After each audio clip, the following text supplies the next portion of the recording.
এই দেখুন বন্ধুরা, সকাল সকাল আমি সবুজ সাজে সজ্জায় সজ্জিত হয়ে চলে এসেছি। ইভেন আমার বাবাকেও সুন্দর একটা সবুজ পাঞ্জাবিতে পরিয়ে দিয়েছি। সবুজ সবুজ একেবারে বেশ মেহফিল জমে উঠেছে।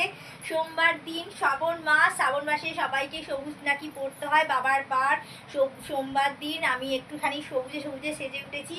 একটু পরেই পুজো দিতে যাব মন্দিরে।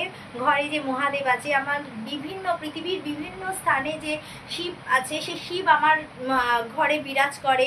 সব জায়গা পশুপতি থেকে শুরু করে তারকেশ্বর, বাবা বড় কাছারি, যত ধরনের কি কি নাম আছে বাবা কিছু বললো না, মানে অনেক অনেক শিব রয়েছে আমাদের ঘরে। মানে কি বলবো, হচ্ছে বৈদ্যনাথ, মানে নামগুলো ঠিক মনে পড়ছে না। আর নারায়ণ শিলার সাথে ওরাও বিরাজ করে আমার ঘরে।